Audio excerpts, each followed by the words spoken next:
Hey, listeners, welcome to the Tales Over Tales podcast. It's Jordan. And Abigail, How are you, my friend? It's so good to see you. good to see you too. I'm good. What about you? Not too bad. We've had a really nice fall weather weekend here in the desert, which we've been soaking up before it spikes back up again.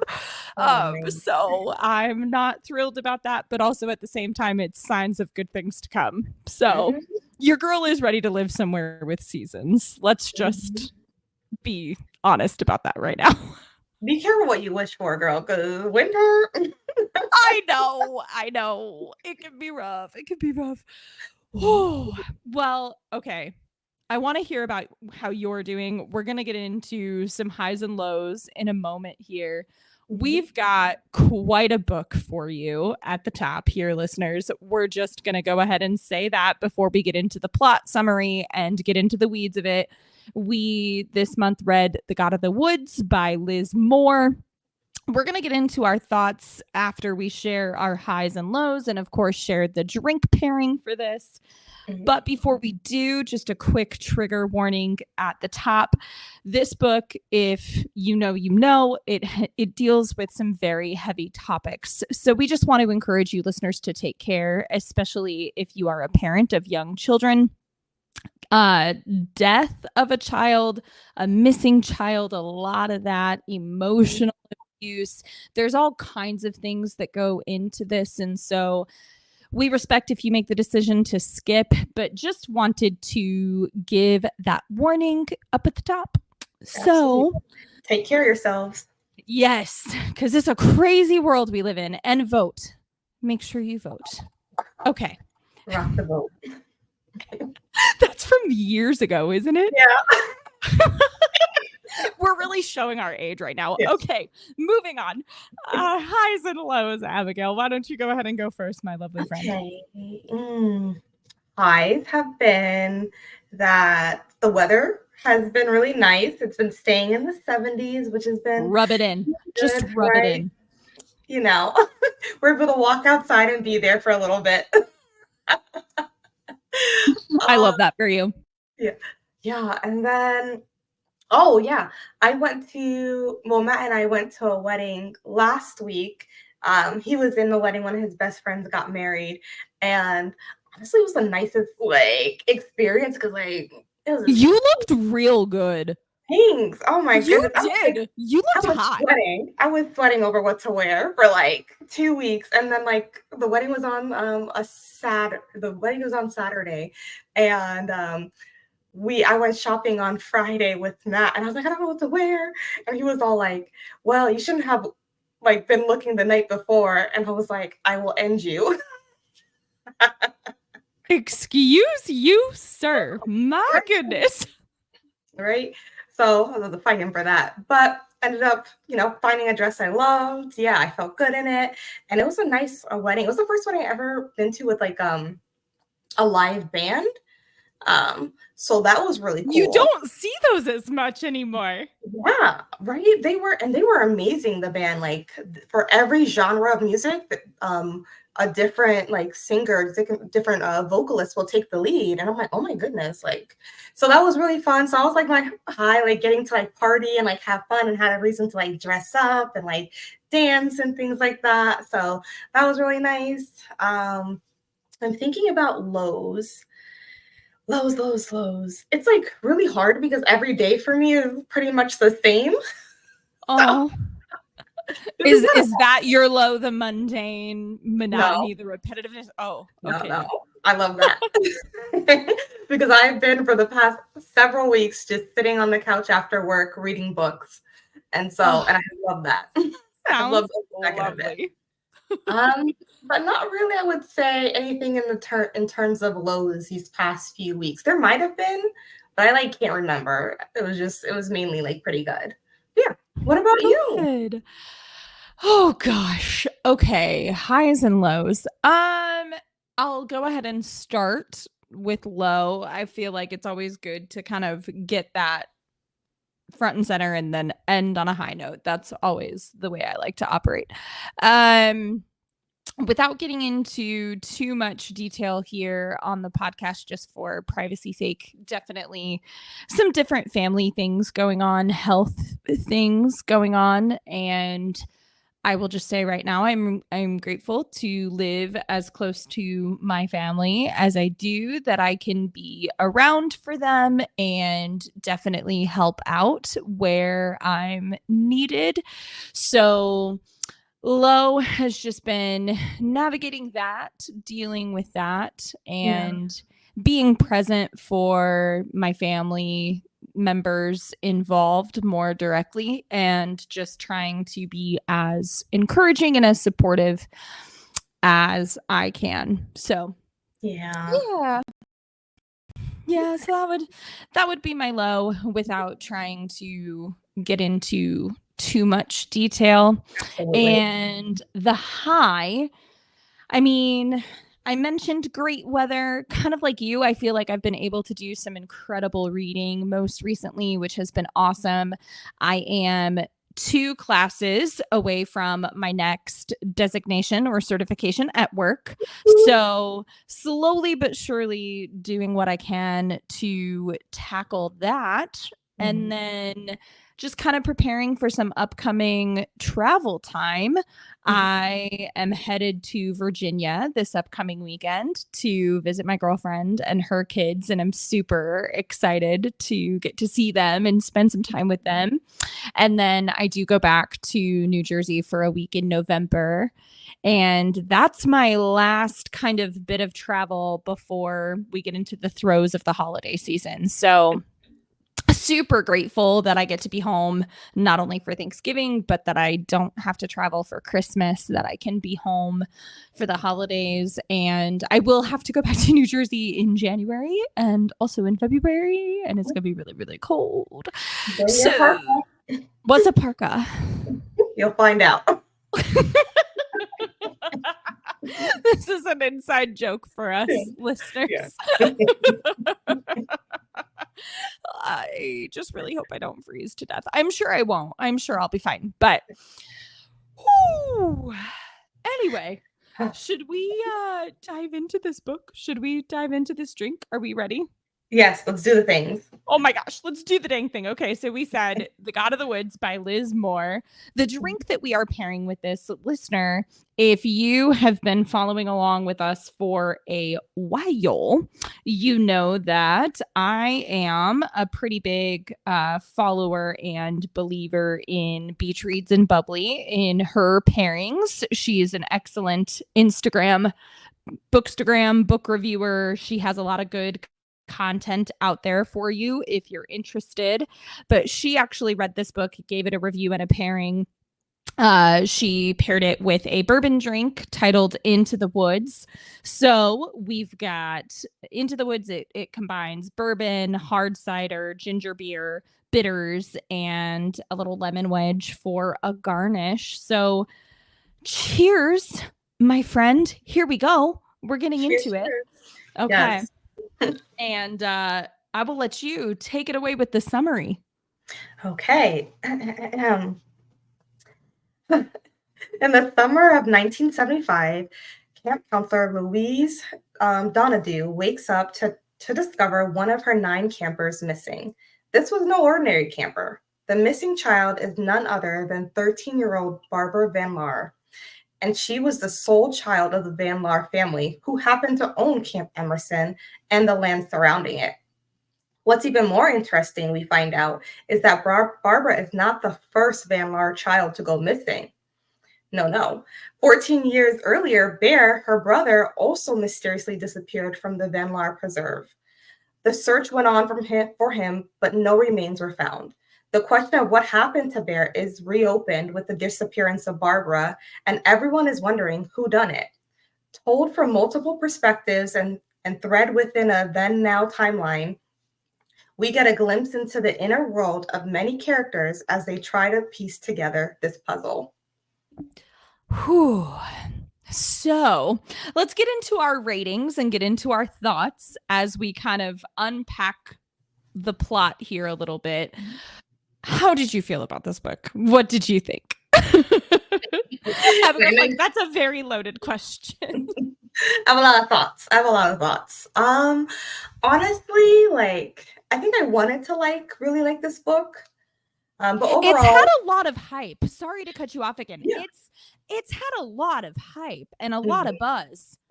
Yes. So right. So I was excited that we were gonna read it. So overall, I gave it a rating of 3 out of 5. There are a couple of reasons I did that, right? There was a lot going on, a lot of different perspectives.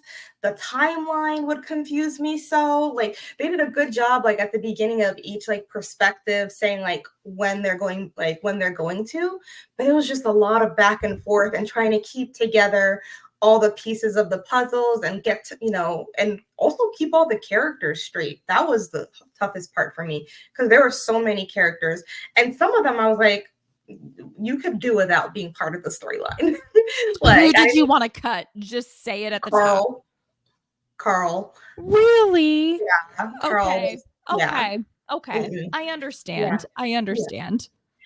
I think that later on, there are people like the rest of his family members play like a bit of a small part in piecing things together.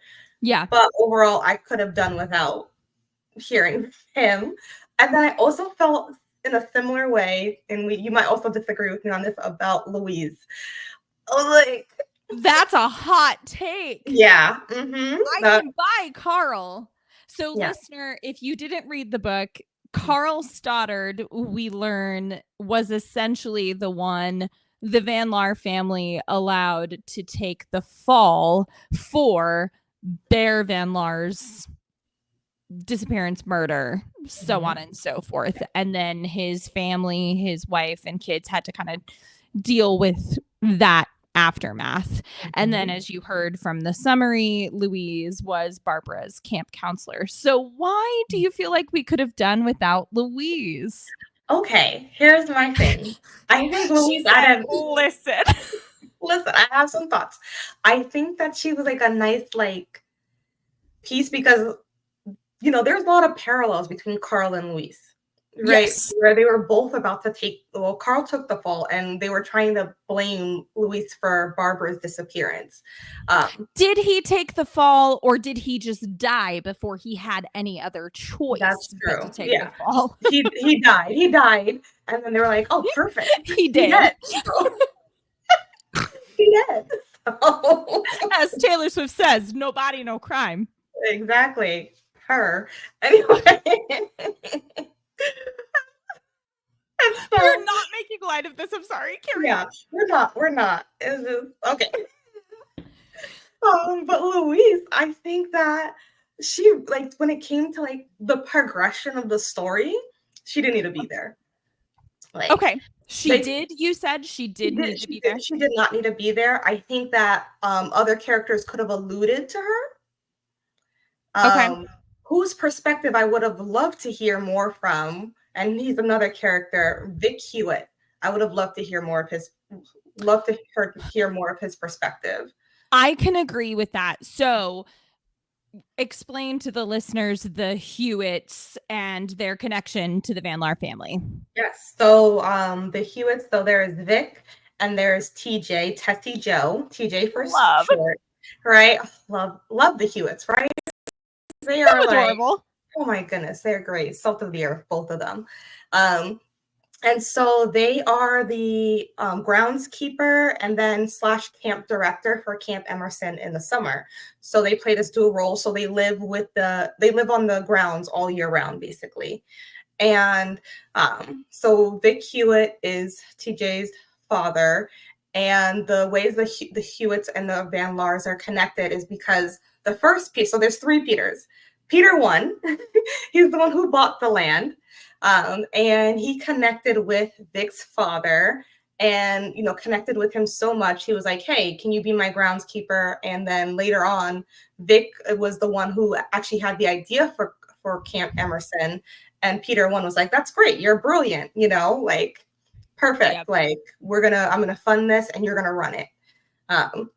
And so, Vic grew up with Peter 2 very closely. They were raised, they were supposed to be raised like brothers, but Peter 2 never really liked Vic.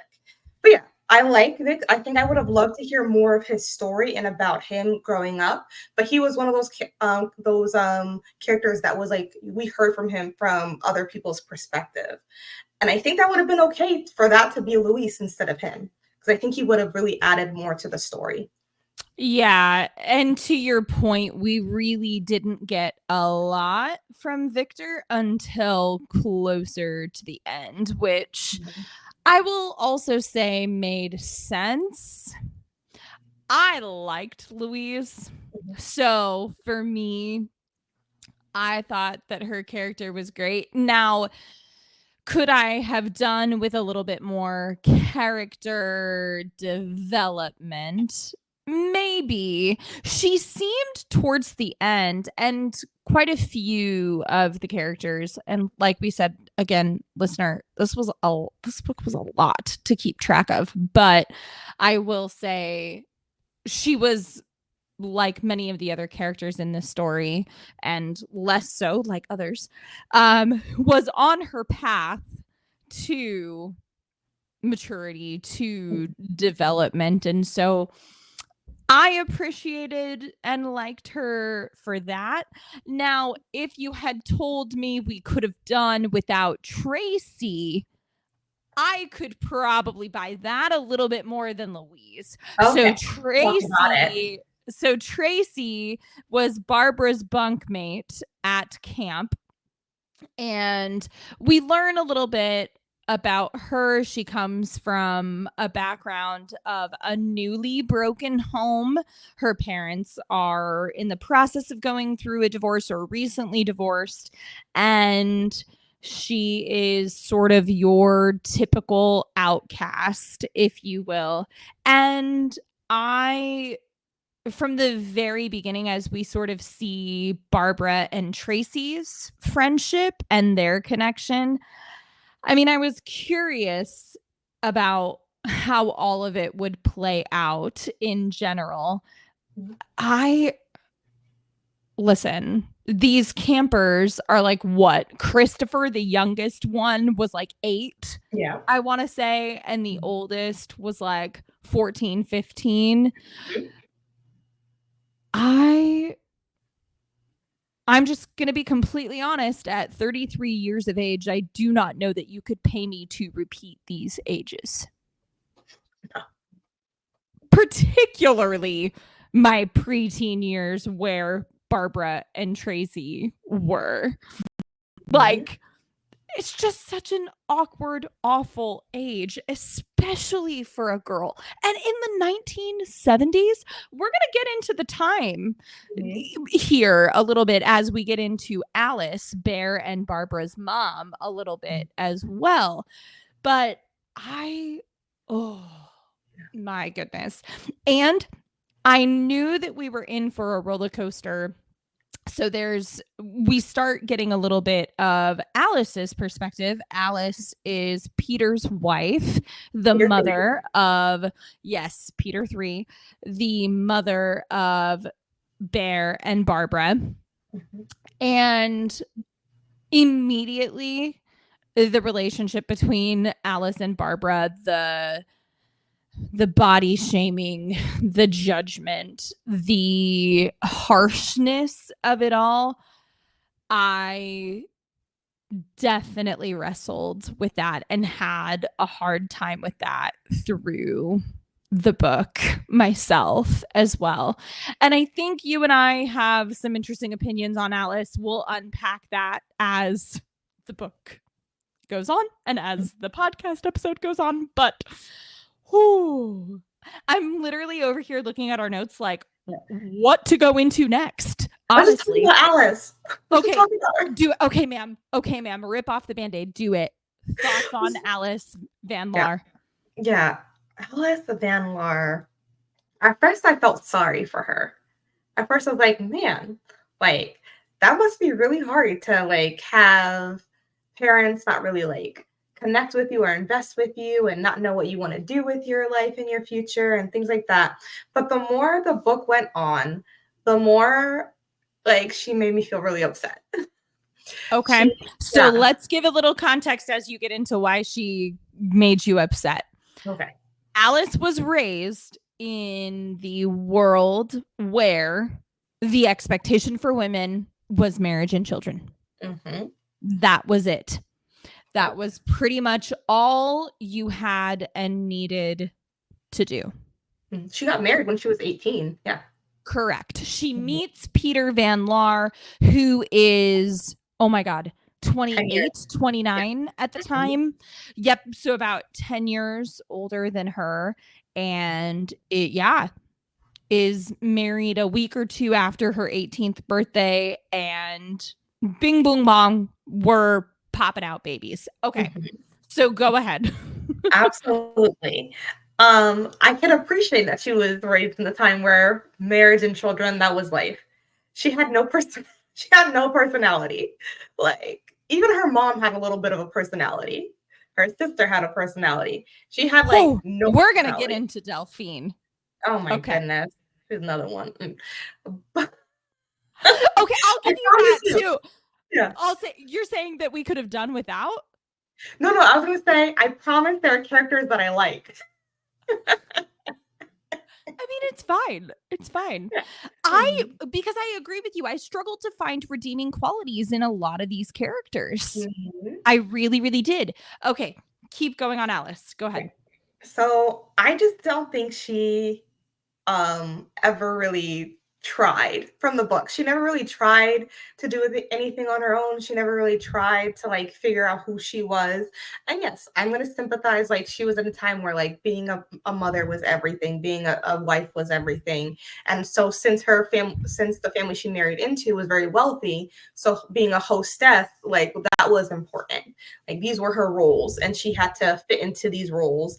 And then it wasn't fair that like Peter 3 was like criticizing her all the time, criticizing her every single chance that he got. So yeah, there are times I really sympathize with her, but the times that it was difficult to is that when she had a moment to really moments to really step up to the plate and like either defend her children or herself, and she never did that. She was always afraid of the consequences of speaking her mind or speaking up. Well, and I guess I just bring that back to how much of that is a product of her raising. How much, because, and when we learn a little bit from her perspective, she talks about how at the beginning of her marriage, things were sweet and things were working out okay. And she didn't feel like Peter or his family were condescending towards her or critical and judgmental of her. They just sort of saw her as this moldable piece of the puzzle that they could control.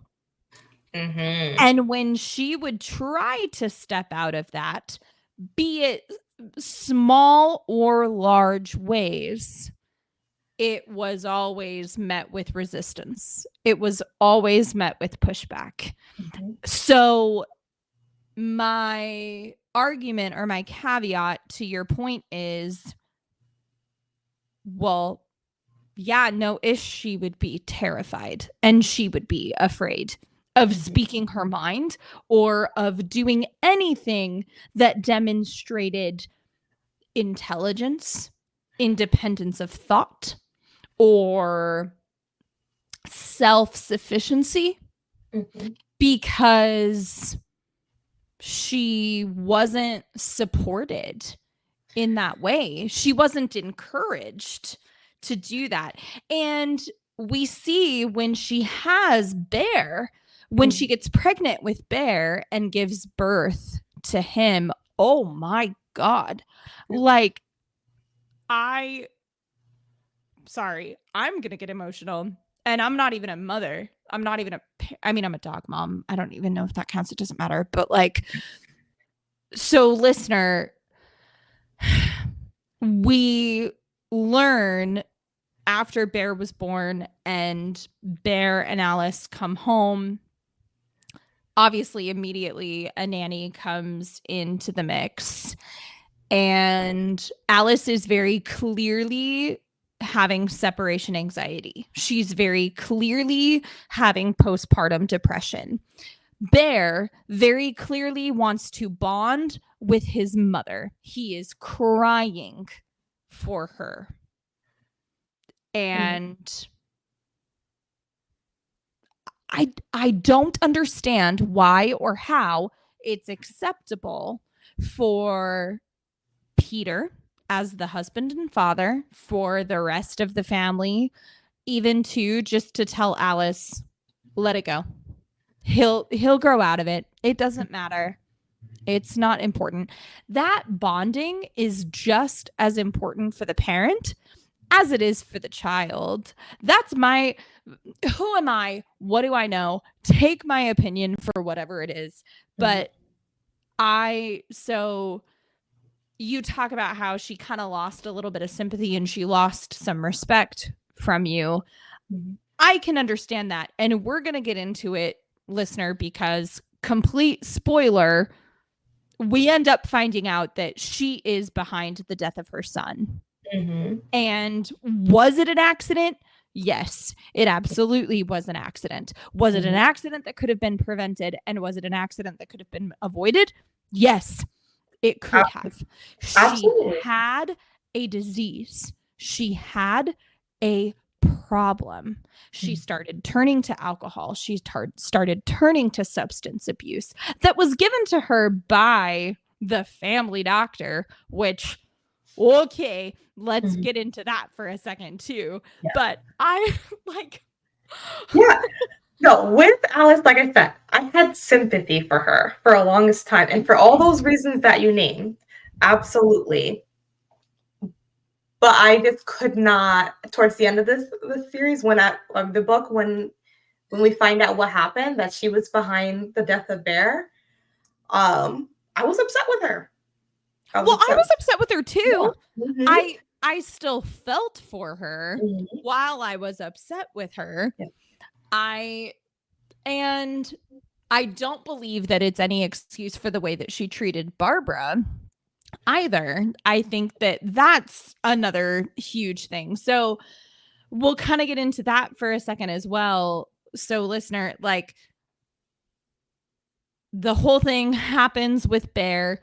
Shortly after his death, Alice gets pregnant with Barbara, has Barbara. She asks to go to camp, and Alice discovers that she has painted this mural in her room, kind of a politically-ish charged mural. And we're also going to get into a romantic relationship of Barbara's here in a moment or two, but Alice paints over it. She discovers Barbara's mural. She believes that Peter is going to be furious.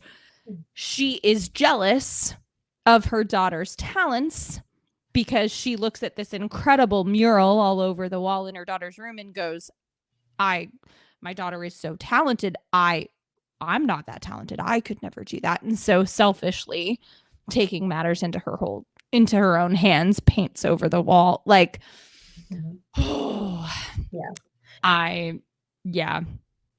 Yeah, right. She's endured a lot of emotional abuse, so she anticipates Peter III's response. So Barbara's father, like how he will respond, and the way she, when we are first introduced, like when someone first talks about Barbara, I expect her to be this horrible child. They talked about how they have taken her to a lot of doctors, tried a lot of methods. Yep. There are times where Peter has slapped Barbara. From what I can only assume for her being a child, and not falling into line the way that he wants her to. Yep. And so, like, when we meet her, I expect her to be this wild child, but she is literally like the sweetest person, very kind, very, quiet. I think she has a shyness to her too. She's into punk rock, which is becoming like just being introduced onto the scene. In mid 70s, and so she resonates with the message, with the music, and it goes really against what her parents want for her. Because you're right, they're coming from a time where the only thing a woman can do is care about marriage and children, and here's their daughter having too much individuality, and they don't like it. And so when you meet her, I'm like, wow, like she's the sweetest. And I've definitely, being a therapist, I definitely like meet kids like this. Like the first session, their parents will be like, well, I don't know how to control them, like all these things, like I'm worried, and then I meet the kid, and I'm like, you're great. Like, and they tell me when they get comfortable, they tell me their side of things. And I was like, and I'm just like, wow. Talk about being misunderstood, really missing the message. And so for Barbara, I really liked her character. But I don't know. What are your thoughts on her? No, I loved Barbara's character too. And I think it's definitely an interesting point to bring up and an interesting point to think about. I did pull a couple of quotes here, even from the book. Let me see what I was thinking or how they would be applied. Yeah. To be a human is complex and often painful. To be an animal is comfortingly simple and good. Mm-hmm. And it just was interesting to see how the author did write very well this kind of, in some ways it did start to feel from Barbara's perspective like that sort of coming of age sort of story in a sense. There are some same-sex attraction sort of things that go on throughout the book as well, not just with Barbara, but and I think it's really hard if you grew up in an age and in an environment that did not support or encourage exploration or allow you to really try to figure it out for yourself.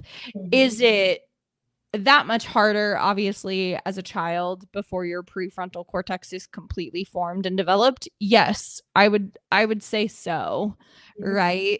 You think that you know things that you don't know.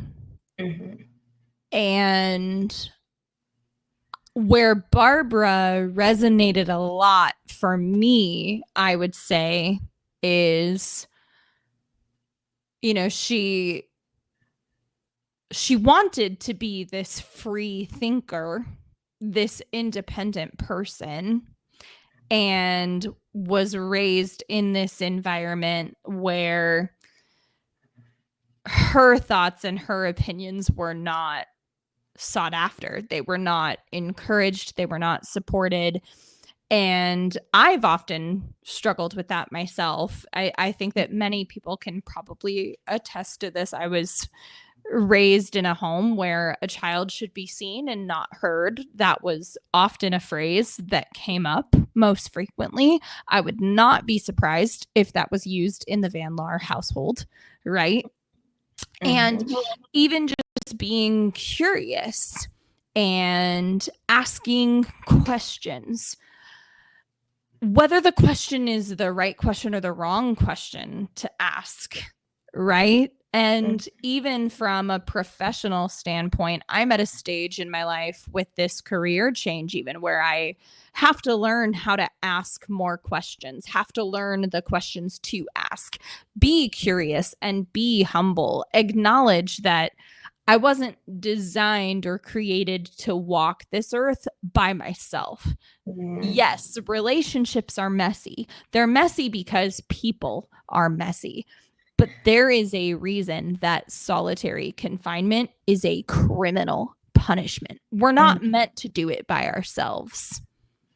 And I think, and we can get into the ending here in a little bit after we talk about some more things. I don't want to get there just yet, but did I like the ending? Yes, I did like the ending. I also did kind of feel like, did Barbara sort of take control into her hands and feel like, yeah, I can do it alone.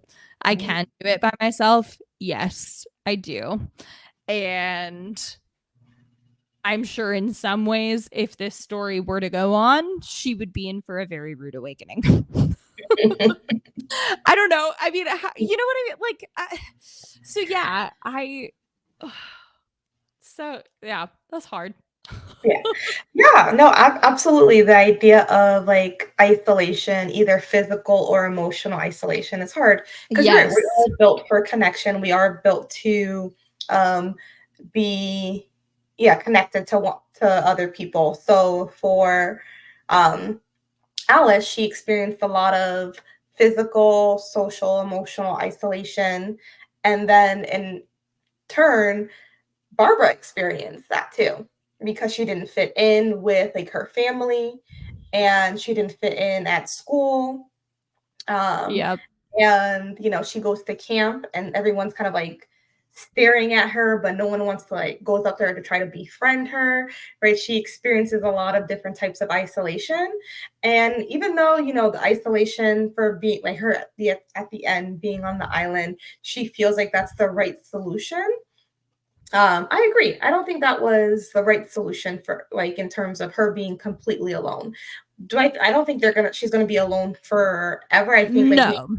maybe TJ and Vic will be joining her soon. And so, they'll kind of like have that connection. But yeah, I was concerned about that. I was like, she's just on this island by herself, like being self-sufficient, hunting, like all these things like she's doing on her own. And I'm like, at 13, me who had social anxiety, I couldn't even order my own food. So Yeah, no. the idea of her, doing all these things by herself is difficult. But I think it's like she just felt like she had no other choice because her parents, the reason, listeners, that she decided to like run away is that her parents were going to send her to this like school for like disciplining, like behavioral issues. And she Yep. didn't know what that was going to entail. So, she just knew that she had to leave because like her parents were really not trying to understand her. Her parents were trying to control her and put her into this mold because that's what they believed was right, because that's what was instilled in them from their parents. And so they just believe like, hey, like, no, this is how it should be. Mm-hmm. All right. And so we know about like that silent generation, which is Yes. from her, which her parents are part of, and who like the trauma that they endured and was like, and they normalized and then they passed on to their children, right? Like us, like millennials, Gen Z, like we're just breaking these traumas from generations and generations before. And so here's Barbara though trying to break the cycle like at 13 in the mid 70s, where that was like she didn't have the resources that we have today. So, No. yeah, I thought she was a great character. I thought she was well written as a cycle breaker. There you go. No, I think that that's a good term to put on it. And to get into, and to your point, I guess, or just to sort of finish that thought, like I don't want to try to make excuses for them. Obviously,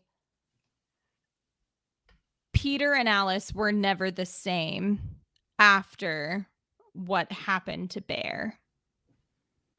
And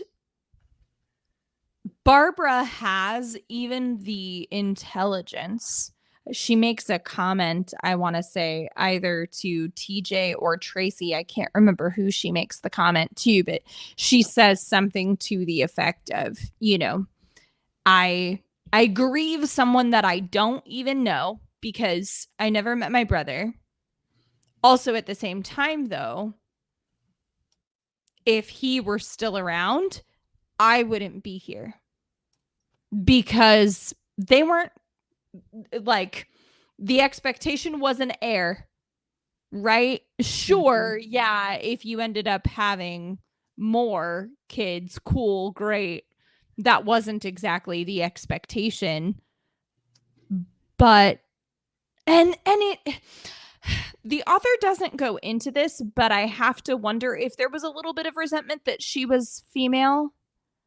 I don't know, Mhm. but like, would it have been different if she was a boy, if she was a man, a male, and could have just replaced Bear in that way? But like, that also sounds really callous and cold-hearted to say too, right? You lose a child and then the other one is just going to replace them regardless of gender. No, that's not. So That was Peter 3's though plan. Like that's why like not even 6 months after losing Bear, like he was like, all right, let's have another kid. Like let's just do this. and by this point, listener, if you haven't read the book or what have you, Alice is abusing drugs, abusing alcohol, so much so to the point that like it's not even, I mean, she is, to put it at best, a fraction of herself, right? Like yeah. Yeah, right. Another theme is, a lot of alcohol abuse, addiction, just a lot of types of abuse that she endures. Absolutely, and it's this doctor, the family doctor that like prescribes her these things and tells her like, oh, you can take 3. I think she's taking Valium. He's like, you can take 3. And like these days they tell you don't take more than 1, break it in half if you can. So being told to take 3, and I bet you it was not as regulated as it is today. Oh Like no. almost lethal doses that she was ingesting, and then sometimes she would pop in more than 3 and add on alcohol to that. Sorry. Yeah, absolutely. Yeah, I think the Van Laar family, they were very broken, and they were passing on their brokenness to different generations. And I almost think that if Bear had lived, they would have tried their best to pass their brokenness on to him. They already were. He didn't Mhm. like his grandfather, Yeah. right? Mhm. They already were. He didn't like his grandfather. He saw the way that his mom was being treated. This is an 8-year-old boy, Mhm. and he can't entirely put 2 and 2 together, but he sees what he sees and he makes inferences based on what he sees and experiences, right? Mhm. Those things stay with you. Yeah. So, do we talk about John Paul McClellan? I think we should. The smarmy weasel. There's always a smarmy weasel, and it There's was always John a Paul. smarmy weasel. I did have a hard time deciding which one would be this one, to be honest. It was almost Captain La Rochelle. Come on. Yeah, Almost. Almost. almost. Not quite. Almost. Not quite. Almost. Okay, so tell listeners about John Paul McClellan. He is a very wealthy, rich kid. His family have been like friends with the Van Laars for quite some time. Almost as long as the Hewitts as well. Mm-hmm. Right. And so like he also kind of grew up with Bear as well. But he was dating Louise, and they were dating for about 4 years. And he was very, I think he was emotionally abusive, and then at one point he was physically abusive to her. Yes. Just so for like the safety of you listeners, I'm not going to go into it. If you would like to read the book, just have caution that there is physical abuse in there. And then afterwards, he was like, I'm so sorry. I'm going to marry you.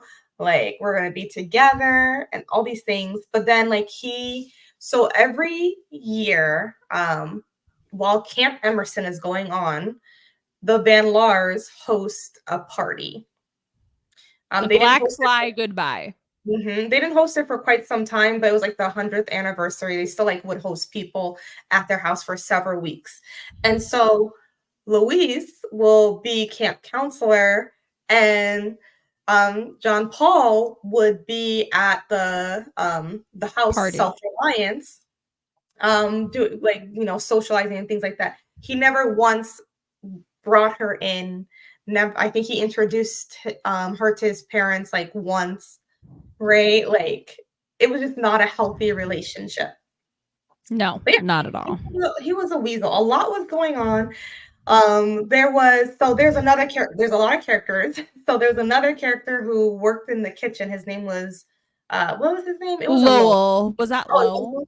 Oh, okay, I think it was Lowell. Okay, so apparently Lowell had a record Yes. for being with an underage girl. And so at the end, we learned that Jean Paul was with an underage girl. And then their parents had like sanctioned it because like they're like, oh, they were in love.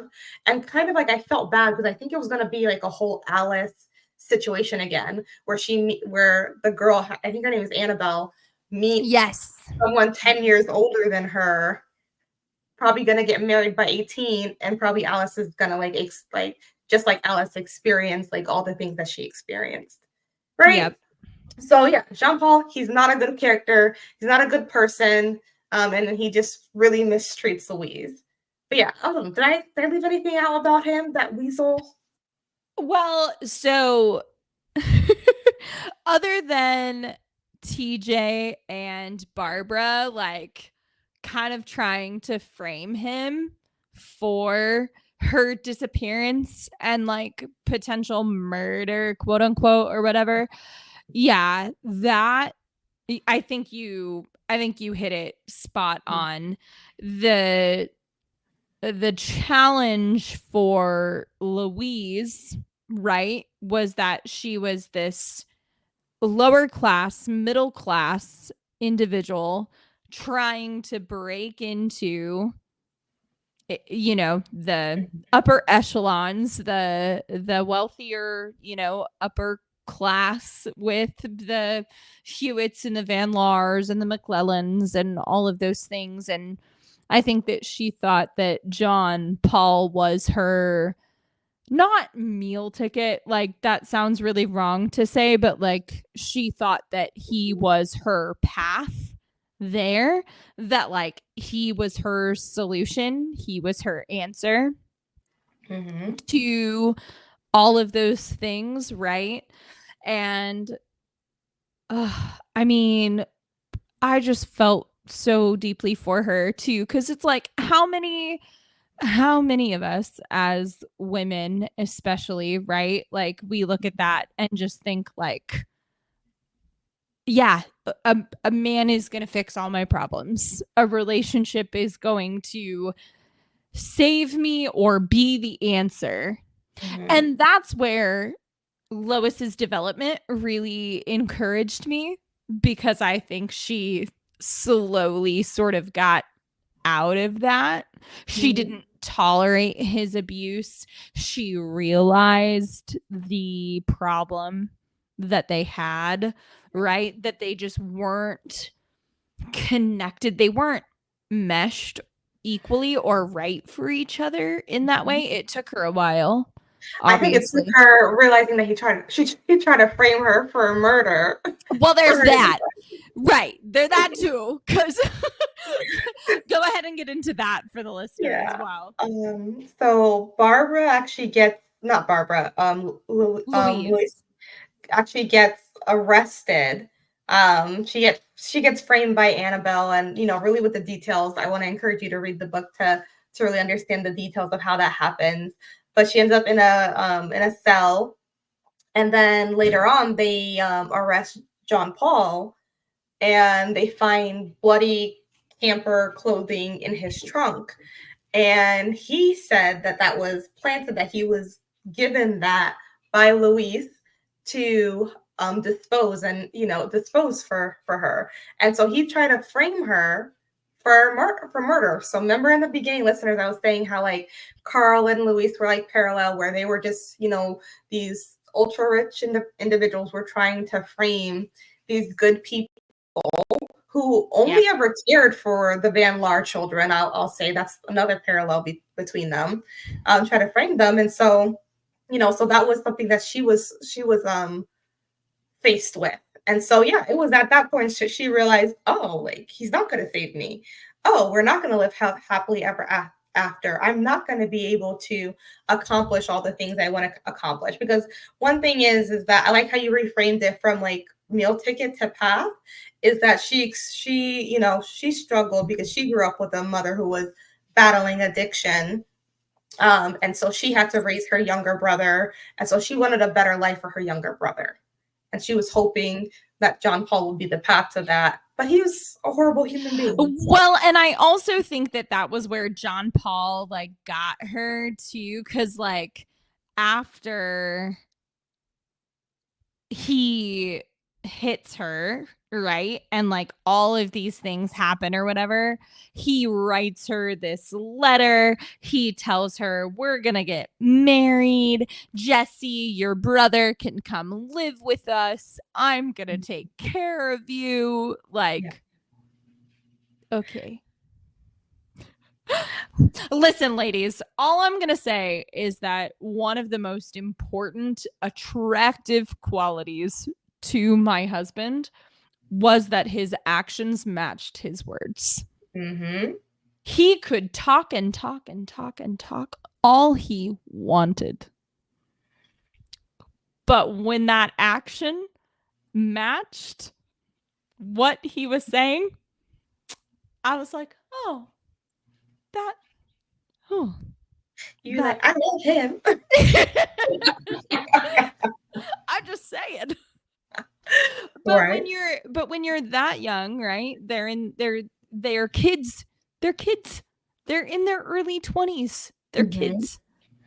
And of course, as John Paul's going to be looking out for himself. Of course. Absolutely. He's a punk. So, you know, so yeah, that's John Paul. Kind of wanted to do an honorary mention of Judy. Okay, we're gonna get into Judy, yes, because love her, love her. Oh my goodness, goodness. Judita. Her name is Judita. Judita, yes, Judita. All right, Judita. Good old Polish girl. Exactly. Oh my goodness. So where are my Judy Polish girls at? Right. Oh my goodness, right? Like, she was on wonderful. it. Yes. She was wonderful. So she's a young inspector, and she is like, at that time, there were not very many female inspectors, female in law enforcement. So she broke a lot of ground. You know? I would be very curious to know what the statistics are if you look at like from back in the day, you know, 60s, 70s, 80s, so on to now, because yeah, there wasn't a large demographic of female investigators, female inspectors, police officers, to your point. It wasn't a line of work that women particularly were favored for, right? Absolutely. It was still very much coming. It was like more coming to the end of the time where women were like had the expectation, get married, have a family, right? I think that theme just like kind of like goes throughout this, you know, the decades, even, you know, in our current decade. But breaking the mold like this and her becoming an inspector, and it was really hard at first for her to earn the respect of like her colleagues. You know, a lot of them didn't take her seriously while like on this case, because she was brought in after Barbara's disappearance as one of the inspectors to like figure out, okay, what happened. And like she was even placed with like an older, like more seasoned inspector who kind of trusted her, but like still, you know, really was like, oh, like, I'm gonna watch you and I'm gonna, you know, I'm gonna make sure you take it easy, little lady, you know, at first. But as the book progressed, you just see how capable of an inspector that she is. She And was it was out to prove herself, for sure. exactly. She was She was out out to prove herself. exactly. She was out to prove herself, and prove herself she did. Like She she solved did. it. She solved both things. She solved what happened to Bear, and she solved what happened to Barbara. Loved it. Mm-hmm. Loved it. Oh, Yes. she was so, Goodness. so good. Yeah, she was amazing. And she was fearless, right? There were times where she doubted herself, but I think she had the most character development in the book. Okay. I would say Okay. like she went from being like unsure and doubting herself to being very confident. I think about when she first like there was a scene, there's two scenes. The first scene is like she went to like an old slaughterhouse and then she heard noises, and instead of going to inspect it, she ran and she got back up.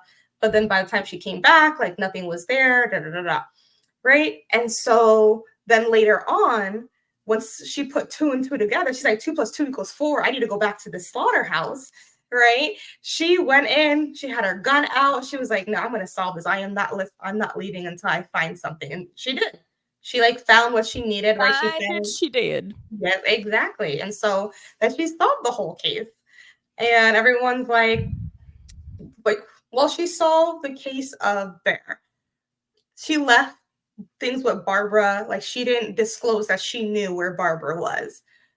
Because like yeah, Yes. she could have gotten a promotion because that's what's his name, LaRoche or La whatever his Rochelle. LaRochelle did. He pinned it on Carl, and everyone's like, "Oh my gosh, you're brilliant! You're gonna get promoted!" Right? 1961, like that's what happened. And she actually did police work. She found him out, and she's like, "I could bring Barbara in, and I can get this promotion, or I could let her be, and let her live her life."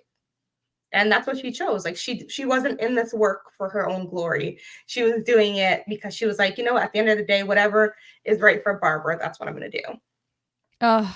yeah. No, I loved her. And even the way that she stood up to her own family, too. Mhm. So, like, oh my gosh. Yep. So, listener, we learned that Judy, when she starts on the force, when she starts as an investigator, she's 26. She's still living at home with her parents. Her parents are Polish immigrants. They are they're a super just tight knit community, family. They're very, very focused on the woman doesn't leave home until she gets married. Mhm.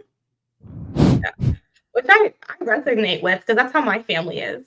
Like I am Same. probably the first. I was the first person who left home without being married. That's when I moved to Oregon. Like my family, I had to convince them. I had to say like, listen, I'm gonna go to grad school and I'm gonna be with the church. I'm gonna be fine. And it took me like months to convince them to let me go. And I was like 24 at the time. I co-signed on my home. I am a homeowner with my parents on my home. Why? I bought my home before I got married, before I met my husband. My family 100% thought that I was the kid that was going to be around forever. I live 5 houses down the street from my parents. Why? Because they just thought that they would always have me around and that I would never get married. Mm-hmm. Right? They were like, no, you Well, stay home until you get married. You don't leave. You don't leave. Right? Breaking molds over here. Look at us. look Breaking at us. the I mold. feel like that Paul Rudd scene. Look at us. Look at us. Who'd have thought? Not me.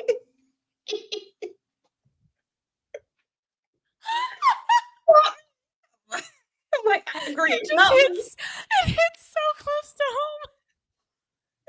That And was then thought her out. dad comes to where she's staying at the motel, and he's like, Get in the car. We're going home. Your mother is sick. Because you left the house. she's like, I do not need to get in the car with you. No, I'm not. No. Tell me why when I was reading that, I was like, ooh, she in trouble. Yeah. She said no. And then also on the inside at the same time, you're just like slow clapping. Yep. Yes, ma'am. Yes. Yes, ma'am. Get Right? it. Judy walks so we could run. Yes. Oh my Lord. Okay. Any points here that we didn't hit or that we missed? Let's see. There was so much going on, and I feel like we hit so much already. I know. And then Yeah. also at the same time, I feel like we're going to leave this recording and be like, oh, shoot, we didn't talk about that. But you know what? To that point, listener, obviously, an hour into this podcast, you should know by now whether or not you want to read this book. I'm just going to be completely honest. Yeah. While both of us would give it a 3 out of 5 stars, I can't say I'm disappointed that I read it. I think that it was very, very well written. And I think that while I, to your point earlier, could have done perhaps without a character or two, it was phenomenal. Yeah, I agree. It was an easy read, I would say. Here's the thing. I think that it was an easy read because we read it. So here's the thing. This is not a book, and you can tell me if you disagree with this, which is fine. I would not say that this is a book you pause and take a break from. You really need to just set aside a chunk of time or a couple of like days or a chunk of time that you can come back to it if you're not able to read it in one sitting, which is fine. But like, I think I listened because I listened to it on Audible and also read it on my Kindle, and it took me maybe 3 or 4 sittings at most to like actively sit down and read through it. If I had taken too many pauses, I'm not confident I would have always picked it back up. I might have tried, but I think I would have like forgotten some details if I had put it down. That's yes. That's the thing, because it's so intertwined. There are so many layers, so many characters. It's much easier to follow if you don't, take too many breaks or take too long. So Oh my goodness. And that's God of the Woods. Right? That's God of the Woods. My goodness. Here's the funny thing. It is set in summer. I'm glad we read it in the fall. It feels like a fall book. Does it not? I got some fall feels from it. I would do so. Not that you can't read it in the summer. It does take place between, June, September time frames. But like, I definitely am glad that I saved this one for summer or for fall. I mean, after summer. Oh my goodness. Okay. Should we move on to our film, TV, movie segment? Who do we envision for the lead characters of this? I'm so intrigued by your list just looking at this here. All right. So I didn't do everyone. I did a few. I was like, there's too many people. Same. I'm going to do the ones I want. I know. Same. That's what I did. So for Judy, I did Rachel Zegler. She was in the Hunger Games prequel. The Ballad of Songbird and Snakes. Yes. Yes. Yes. Oh. So I could definitely see that character like really playing Judy of like, the strength and like, just like really out to like prove herself, and the intelligence that Judy displayed. I feel like that character could, Rachel Zegler, she could really, embody this character. I love that. For Alice, I did Anna Paquin from True Blood. If you've never heard of True Blood, I'm sure you've heard someone say Suki. Like, Suki. So Suki can play Alice. Phenomenal. Right? No notes. I was like, I love that. Peter, Jeffrey Dean Morgan, Negan from The Walking Dead. He has this intensity about him. Yeah. He has this like intensity about like when he played Negan and just other characters too. He is like scary and sexy at the same time. And Peter strikes me as scary and sexy at the same time. Yes. Exactly. So that's what I had for Peter. And lastly, for Barbara, I think this would be like such a good fit. Jenna Ortega. Because I think about like Wednesday Addams, like how she plays that character really well. And I kind of like envision Barbara as like this, like, you know, kind of like the punk rock style that she embodies. I'm like, ooh, Jenna Ortega would like rock that. Okay. I like it. I like it. Okay. I like yours too. So yeah, let's hear them. Do you really? Okay. You're gonna have to tell me who you like the most. But I could not get Max from Stranger Things out of my head when it came to Barbara. Sadie Sink. Ooh, I think that she would be phenomenal in this role. And then I think she's come up before, but Abby Ryder Fortson from Are You There, God? It's Me, Margaret. Like either as Tracy or as Barbara. Like honestly, I can see Tracy. That's the one I like. Ooh. I know. And then I did love that you put Anna Paquin for Alice. I don't know why. I was picturing more of an Evan Rachel Wood or like a younger Rachel Weisz. Okay. To be completely honest. And then also from Stranger Things, I pictured Maya Hawke as Louise. I can see that. Come on. I mean, and then to have Dominic Sessa as John Paul McClellan then too. So do you know who that is that I'm talking about from the Holdovers? Yes. Oh my gosh. The buzz is that he's been tapped to play Anthony Bourdain in a biopic. Girl. I can see that. I'm like super intrigued.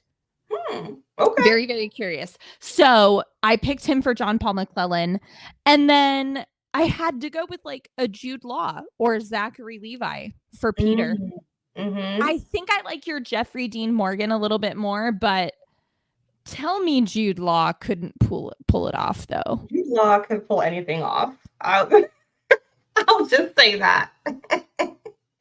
Jude Law and Jason Momoa, your weaknesses. Exactly. Top 2.